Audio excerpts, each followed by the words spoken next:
You know the day destroys the night, night divides the day. Try to run, try to hide, break on through to the other side. Break on through to the other side. Break on through to the other side. Tá no PT e vem comendo japonês. É MST e tá usando um iPhone? Em nome do coronel Carlos Brilhante Ustra, terror de Dilma Rousseff, eu voto sim. Pela redução da maioridade, porque a gente tem que punir essa molecada ladrona e safada. Contra a ideologia de gênero que está transformando as crianças e mudando o sexo delas aos 6 anos de idade. Essa última semana a gente teve um cenário efervescente e uma certa divisão nos ânimos dos movimentos políticos do país, reduzindo assim com a divisão que se instalou entre coxinhas e petralhas.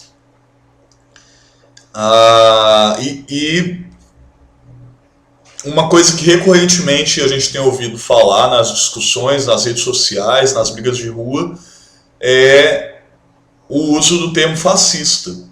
Algumas pessoas acham que esse termo está vulgarizado, outras pessoas não entendem direito o que é. O Anti-Édipo e o Mil Platô, o Capitalismo e a Esquizofrenia, eles são escritos na saída desse contexto político, né, quando esse regime está no fim, assim. E basicamente a ideia é reverter e fazer uma oposição a essa vida fascista. Então eu vim fazer uma Forja de Deleuze preocupado com essa questão do fascismo, que a gente tem visto emergir em várias situações do país, e também tentando delimitar o que é esse conceito, que em sua natureza ele sempre foi múltiplo, ele sempre teve múltiplos sentidos. E aí as pessoas falam de um lado e de outro, né, que ou o PT é fascista, ou as forças de ultradireita que estão em situação da crise política, tentando fazer alguns paralelos, já deixando claro que eu tenho um lado definido, eu sou anti-golpe, mas eu vou tentar analisar algumas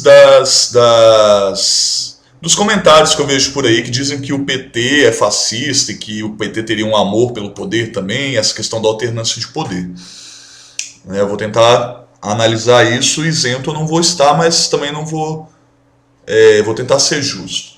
O termo fascismo, né, ele, se eu não me engano, é uma palavra latina, que ela quer dizer vários feixes unidos, e é um termo cunhado pelo próprio Mussolini, que foi um ditador italiano, né?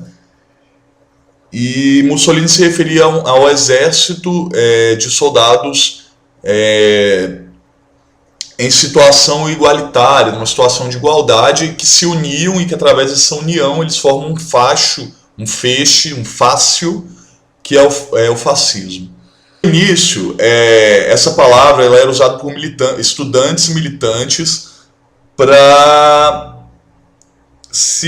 com compromisso à solidariedade entre os militantes. Ela começa a ser absorvida para o interior de projetos políticos de cunho ultranacionalista. Então, já nos partidos da Itália, aqueles projetos que eram super... É pela Itália, né? Que exaltavam demais os valores nacionais, que tinham valores xenofóbicos, exaltavam muito a bandeira, os símbolos nacionais, eles são considerados partidos de direita, que com o passar do tempo se tornam ultradireita, e eles começam a se apropriar desse termo. Então, os partidos de ultradireita, eles são historicamente mais associados à questão do fascismo. Do Anti-Édipo e do Mil Platôs, ele vai considerar que fascismo é um desejo por repressão. É uma crença que se deve reprimir os seus desejos. É interessante assim que a obra do Mil Platôs e do Anti-Édipo, o Anti-Édipo ele se opõe à psicanálise, né? O Félix Guattari, o significado dos acontecimentos e da constituição da consciência, há uma relação com o pai, a mãe e com uma imagem, né? Tipo, e essa imagem pode ser a religião, com dogma que limita essa consciência. Deleuze e Guattari, eles vão fazer uma anti-imagem disso, dizendo que não necessariamente tudo se limita à relação com o pai e a mãe. A consciência ela é composta de multiplicidades, e aí as experiências a partir dos acontecimentos da vida que vão definindo a consciência do sujeito. No fascismo, a gente tem essa relação da repressão dos desejos. E isso é bem ligado, acho que à teoria de castração do Freud, assim, e Deleuze e Guattari eles vêm fazer uma oposição a isso. Né? A ideia deles é liberar o desejo, e o desejo ele não é falta. O desejo por falta ele é um desejo platônico. O desejo onde a gente estaria o tempo todo castrando os desejos. E essa castração ela gera um desejo por repressão. É esse desejo por repressão camuflado, né, numa busca por um ideal, por uma sociedade perfeita, por um homem e uma mulher perfeitos, saudáveis, bonitos, sem imperfeições, sem degenerescência moral. Positivo, porque eles pedem que não se reprima. Porque quando se reprime esse desejo, ele se converte em outros tipos de violência. Não segure muito teus instintos porque isto não é natural. Sai para autodar grito forte quando queira gritar. É saudável, relaxante, recupera e faz bem a cabeça. Por isso canta, dança, grita, oh, oh, oh. Vai à frente e entra numa boa, porque a vida é uma festa. Não controle, não domine, não modere, tudo isso faz muito mal.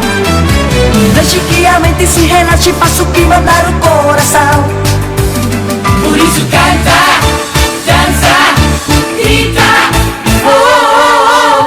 Não se reprima, não se reprima, não se reprima. Não se reprima, não se reprima, pode gritar. Não se reprima, não se reprima, não se reprima. E através dessa repressão dos desejos, segundo Deleuze e Guattari, as massas elas se tornam preparadas para aceitar o fascismo. O fascismo, no caso, assim, enquanto um regime totalitário, o fascismo que eles chamavam de molar, que aí já é instaurado um governo, é uma ditadura militar, é um fascismo italiano mesmo, mas eles analisaram a questão do desejo, a questão individual, porque as massas desejaram o fascismo quando ele se instalou na Itália. Porque é através delas que as massas se tornam preparadas para aceitar o fascismo enquanto um regime de governo. Para Foucault, o fascismo é uma força que está dentro de cada um de nós, sendo um fascínio pelo poder.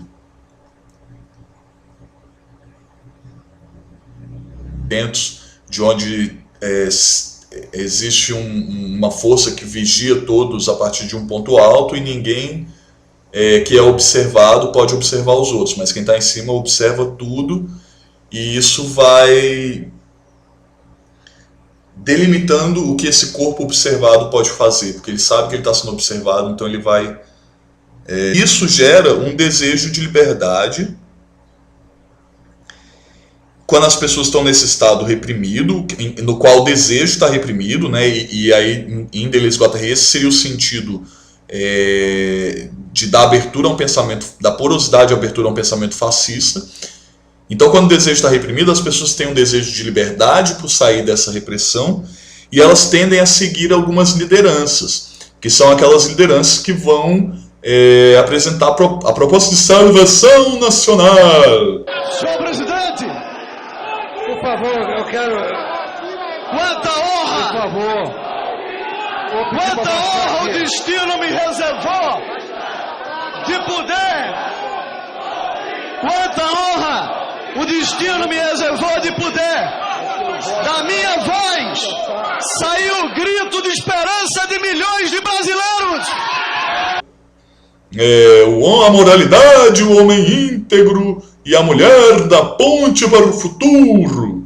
Né? É um desejo, vamos apresentar a salvação e a liberdade para essa repressão. O Anti-Édipo, ele é um livro que ele é escrito no sentido de perguntar o que nos faz desejar o fascismo. Criativo. Fascismo, ele é uma resposta ao capitalismo. Ele envolve uma tentativa de impor ordem e progresso pela nação, de impor ordem ao caos do desejo. Sim, quer dizer, então é por isso que tem muita confusão também, né? Quando fulano é fascista, fascismo, Mussolini, o PT é fascista, partido de esquerda, não sei. O nazismo era fascista. Não, o fascismo é de ultradireita e desde que ele surgiu nunca teve um significado único. Quando pessoas comuns expressam seu ódio a minorias, a gente vê isso todo dia aí.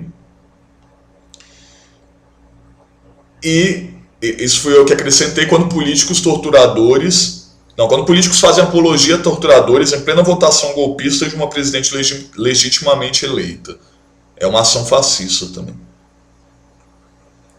E o Feitosa ele vai dizer ainda que o fascismo, a ideia de fascismo, ou o conceito do fascismo, ele sempre foi um mobile que reflete incoerentemente uma miscelânea de formas de repressões, ódios e intolerâncias.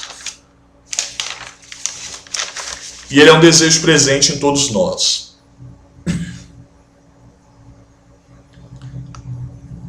O que essa forma política almejava, ou mais corretamente, o sonho que ofertava a seus entusiastas, em todas as suas versões, era o da restituição de um mundo puro, povoado por homens e mulheres saudáveis, protegidos de toda degenerescência, contraprodutividade e cosmopolitismo da vida moderna.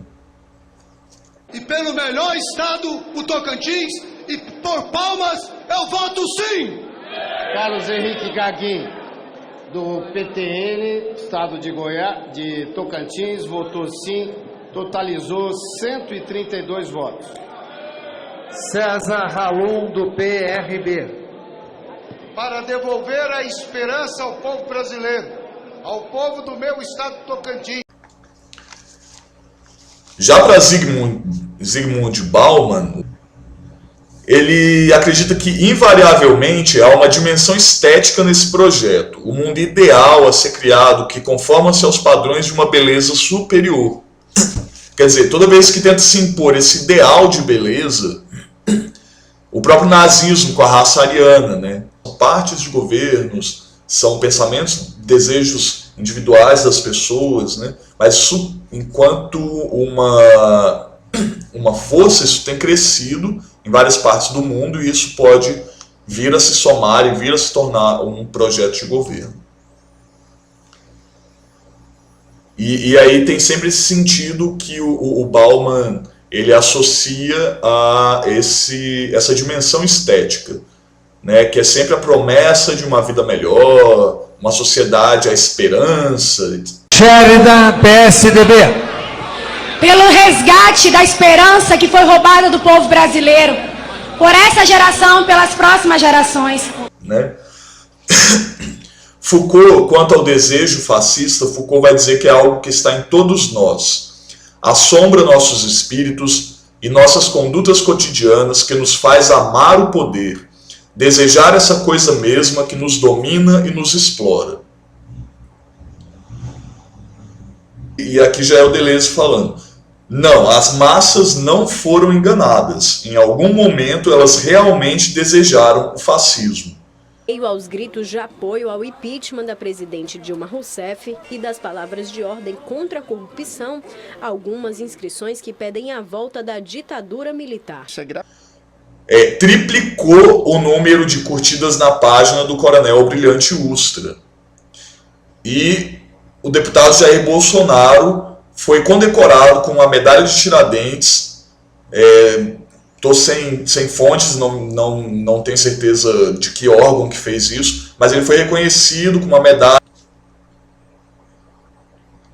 E o que nos faz desejar, o que faz as massas, as pessoas desejarem o fascismo, é a promessa: fim da corrupção, unicórnios saltitantes no dia seguinte à votação. É a promessa desse mundo melhor, essa promessa estética que maquia o horizonte mórbido real. O desejo fascista, então, ele é um anseio cujas características principais podem ser elencadas como um conjunto de qualidades transnacionais, por isso que não adianta a gente falar: esse Brasil é uma merda, olha a vergonha do Brasil. Não é o Brasil. É um conjunto de forças reacionárias. Esses vexames existem em outros países também. Orientado por imagens de pureza e ordem, reacionário diante dos excessos da liberdade individual e comprometido pela projeção de uma realidade antropomórfica idealizada. Nas ruas com o espírito dos revolucionários de 32, pelo respeito aos 59 milhões de votos contra o Estatuto do Desarmamento em 2005, pelos militares de 64, hoje e sempre, pelas polícias, em nome de Deus e da família brasileira, é sim!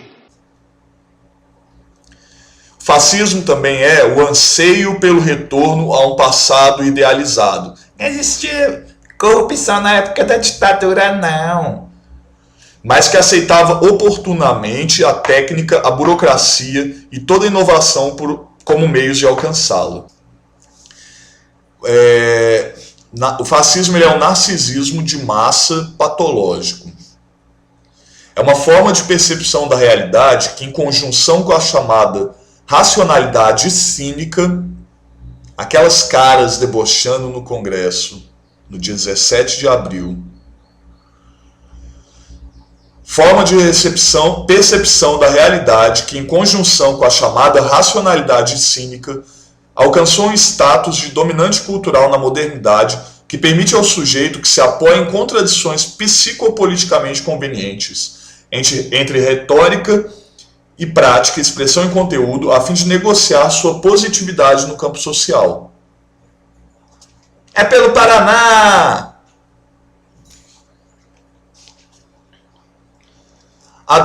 Theodor Adorno, ele já vai falar desse cinismo do pensamento fascista e como que ele caracteriza a violência fascista. Ela revela um caráter paródico nessa forma política, como um tipo de falsidade que se efetiva por meio do procedimento de ironização. Deputado Tiririca, do PR.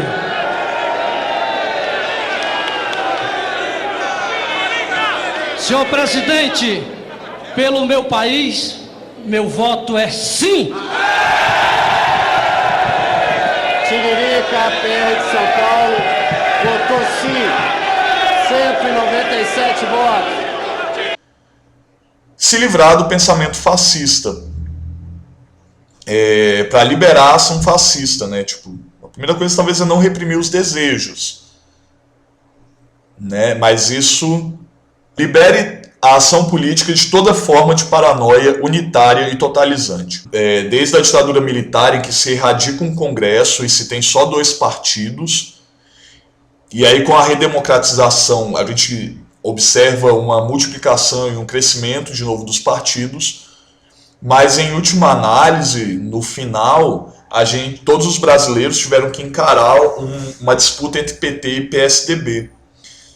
E foi uma paranoia unitária e totalizante, né? Porque quando a gente fala isso dos dois lados, né? Quando a gente faça crescer a ação, o pensamento e os desejos por proliferação, justaposição e disjunção, mais do que por subdivisão e hierarquização piramidal. Desculpa. Quer dizer,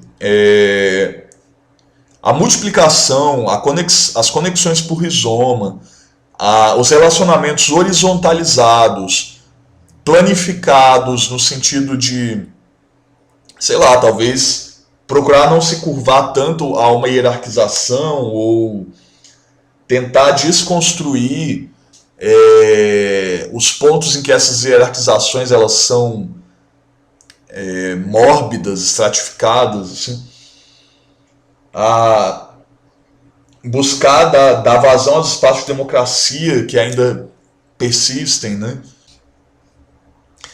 Libere-se das velhas categorias do negativo, a lei, o limite, a castração, a falta, a lacuna, que o pensamento ocidental por um longo tempo sacralizou como forma de poder e modo de acesso à realidade. Prefira o que é positivo e múltiplo, a diferença, a uniformidade, o fluxo, as unidades, os agenciamentos móveis aos sistemas. Considere que o que é produtivo não é sedentário, mas nômade. As categorias do negativo, né? Quer dizer, é aquilo que vem no sentido de reprimir esses desejos. E pela base do cristianismo, nada contra Jesus Cristo, nem contra os católicos, é sempre necessário deixar isso claro, ou contra os cristãos, não é isso. Mas a moral judaico-cristã, quando ela coloca o corpo como um lugar de pecado, por exemplo, ela vem muito nesse sentido da castração, do limite do dogma, né? E ela é meio totalizante também, ela é meio contra. Não imagine que seja preciso ser triste para ser militante. Mesmo que a coisa que se combata seja abominável. É a ligação do desejo com a realidade, e não a sua fuga nas formas da representação que possui uma força revolucionária. Não, vai ter golpe, vai ter luta. Não utilize o pensamento para dar a uma prática política um valor de verdade, nem a ação política para desacreditar um pensamento, como se ele fosse apenas pura especulação. Isso a gente vê muito fora ideologia de gênero, é uma ação política retrógrada querendo desacreditar uma teoria, todo um campo de estudos. Se você dá uma digitada no Google, estudo de gênero, vão aparecer milhões de teses, de dissertações. Não exija da ação política que ela restabeleça os direitos do indivíduo, tal como a filosofia os definiu. Eu acho que o que é preciso é desindividualizar pela multiplicação e deslocamento dos diversos agenciamentos. O grupo não deve ser o laço orgânico que une os indivíduos hierarquizados, mas um constante gerador de desindividualização. Esse trecho ele é meio difícil, assim, mas essa desindividualização eu acho que tem a ver com o sentido da coletividade, né? Essa propriedade sagrada também, né, que o capitalismo gosta de impor assim. Talvez seja nesse sentido. E, por fim, ele fala, não caia de amores pelo poder. Aí eu queria mandar um beijo para o Eduardo Cunha e para o Michel Temer. E só para fechar, refletir um pouco sobre essa última afirmação de amores pelo poder, porque a direita gosta de acusar o PT de estar morrendo de amores pelo poder, não quer largar o osso de jeito nenhum. Bem, a Dilma Rousseff, ela sempre se mostrou aberta às investigações. Ela foi a primeira presidente ou presidenta a liberar a ação da Polícia Federal para que nunca se prendeu tanto político corrupto como no governo da Dilma. E ela se mostrou disposta a ir embora para a casa dela, em Porto Alegre, caso ela seja realmente deposta. Mas ela não renuncia, e eu não vejo isso como uma sede e um amor pelo poder. ela não renuncia por responsabilidade, porque ela não se vê como uma criminosa. Ela não entende que ela cometeu um crime de responsabilidade fiscal. Ela acredita e tem convicção que não cometeu nenhum crime, e a sua saída abre espaço para a volta de um projeto de poder que é retrógrado, violento, fascista, que tira direitos dos trabalhadores e das minorias. Então ela se vê como a única opção para defender o Brasil contra esse projeto de poder retrógrado. Eu não avalio os 13 anos do PT e a não renúncia da Dilma como uma ação fascista com sede de poder. Tá, talvez eu esteja influenciado pela minha paixão por ela, assim. Mas quando a gente analisa as conjunturas, né, a gente não tem uma outra opção à esquerda para um governo brasileiro. Então, a Dilma sabe da responsabilidade dela enquanto um símbolo das culturas tradicionais, dos povos, um símbolo da esquerda. Assim. Infelizmente, então, a direita está ascendendo e ela tomou o governo em vários países, né? E pode ser que isso aconteça aqui no Brasil também, mas vai ser um atraso. Bacana.